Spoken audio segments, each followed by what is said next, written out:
নমস্কার। এজিডিসি মিউজিক একাডেমির আজকের এই সারস্বত উৎসবের সন্ধ্যায় এখন অনুষ্ঠিত হবে একটি ছোট্ট একাঙ্ক নাটক। এই নাটকটি কোচবিহার অনাসৃষ্টির প্রযোজিত একটি নাটক এবং এর রচনা ও নির্দেশনা রুমা দে। এই নাটকটি আমাদের শিক্ষা ব্যবস্থার একটি সেই চরম মুহূর্তের কথা এখানে আমরা তুলে ধরছি, যেই সময় আমাদের সতীদাহ প্রথা ছিল বর্তমান।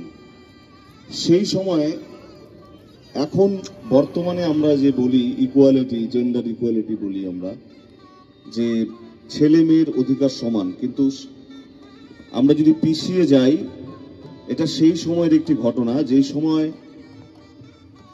ছেলে মেয়েদের মধ্যে ইকুয়ালিটি সমানভাবে ছিল না। তাদের পড়াশোনা করার ক্ষেত্রে অনেক প্রতিবন্ধকতা ছিল এবং সেই একটি সময়, যে সময় সতীদাহ অর্থাৎ সেই কুলীন ব্রাহ্মণদের সাথে 10 থেকে 12 বছরের বধূ, বালিকা বধূ, তাদেরকে ওই কুলীন ব্রাহ্মণদের মৃত্যু হলে একই সাথে দাহ করে দেওয়া হতো। আমরা সেই সময়ের প্রেক্ষাপট ধরে যে শিক্ষা ব্যবস্থায় মেয়েদের কি অবস্থা ছিল, শুধু শিক্ষা নয়, শিক্ষা, সংস্কৃতি এবং সেই সময়ের যে পরিবেশ, সেই পটভূমিকায় দাঁড়িয়ে এই নাটকটি এখন মঞ্চস্থ হবে। নাটকটির একক অভিনয় করেন শ্রীধিমা সাহা। আমরা শুরু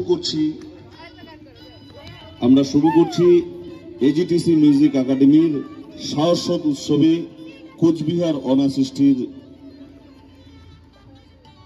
সেকালের কন্যারা, রচনা ও নির্দেশনা রুমা দে, প্রযোজনা কোচবিহার অনাসৃষ্টি, নাটক সেকালের কন্যারা।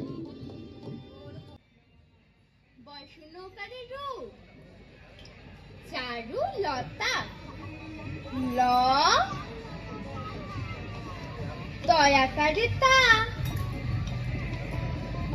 চারু লতা চক্রবর্তী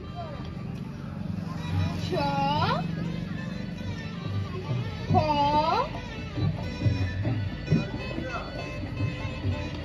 ত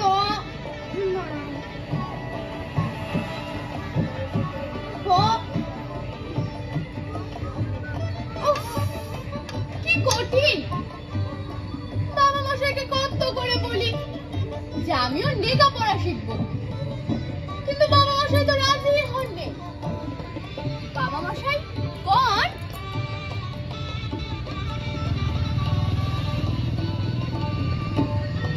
মেয়ে মানুষের লেখাপড়ার কোনো দরকার নেই। মেয়ে মানুষ লেখাপড়া করলে তার ধর্ম নষ্ট হয়। আবার কেমন কথা, ধর্ম নষ্ট হয়? পুঁথিতে তো কত ভালো ভালো নেতা থাকে, কত জ্ঞানের কথা থাকে। তাছাড়া আমার ছোট ভাইও তো স্কুলে যায়, কই তার বুঝি ধর্ম নষ্ট হয়নি? আমার ছোট ভাই যখন স্কুলে যায় তখন সকলে বলে ভালো করে মন দিয়ে লেখাপড়া করো, কিন্তু ক্লাসে ফার্স্ট হতে হবে তো। আর আমার বেলা যত দোষ, অবশ্যই আমার সইও স্কুলে যায়, সেও আমার মতো বাড়ির কাজকর্ম করে আর পুতুল দিয়ে খালি খেলে আর খেলে। তাছাড়া আমার তো বিয়ে হয়ে যাচ্ছে, শ্বশুর বাড়ি চলে যাবো, কত বড় হয়ে যাবো আমি। কিন্তু আমি যদি চলে যাই তাহলে আমার পুতুলকে কে দেখবে, কে ঘুম পাড়াবে? আমি যদি চলে যাই তাহলে তুই নাচ করবি না তো, মন খারাপ করবি না তো? অবশ্যই নাচ করলে কোনো লাভ নেই। আমার তো বিয়ে হয়ে যাচ্ছে, তখন যদি আমি তোকে সেখানে নিয়ে যাই, তখন তারা কি বলবে বলতো? যে নতুন বউ পুতুল দিয়ে শ্বশুরবাড়িতে এসে খালি খেলে আর খেলে, তাই না? নে রে উমা, কি রে মন খারাপ হলো বুঝি? আচ্ছা, আমি আমার সইকে বলে দেবো খন যে তোকে মাঝে মাঝে এসে দেখে দিতে, কেমন? নে ঘুমা।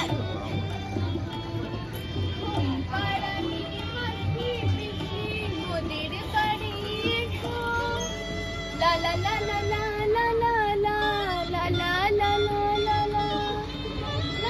la la la la la la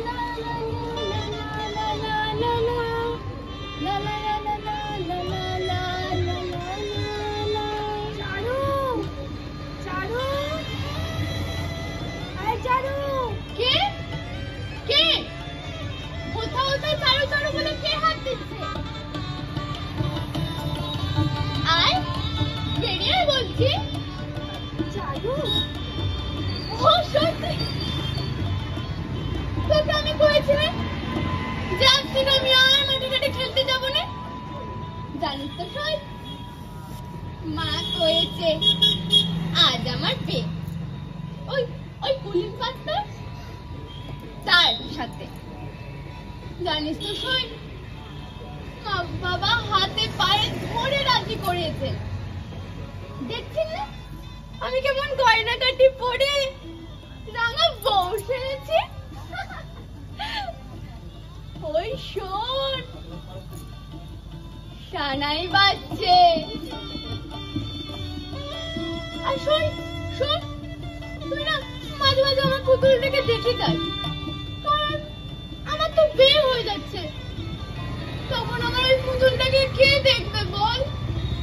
তাই বলছি মাঝে মাঝে এসে দেখে যাস, কেমন? আর আর তোরা না এখন থেকে আমাকে আর চারুলতা চক্রবর্তী বলে ডাকবি না। বাবা মশাই কয়েছে আজ থেকে আমার নাম চারুলতা মিত্তি, কুলিন বাড়ির বউ।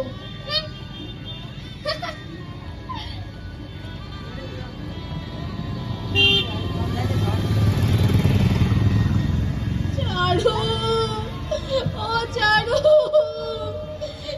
কি হলো রে মা তোর? চারু রে, ও চারু, তোর যে কপাল পুড়লো রে মা। ও চারু,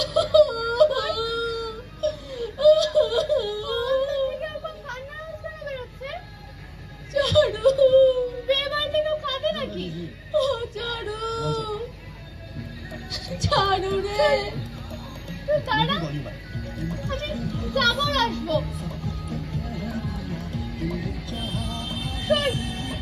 এই কথা পালাবি না কিন্তু। চারু রে, ও চারু, তোকে তো যেতেই হবে রে মা। চল চল চল রে মা, কি হলো রে তোর?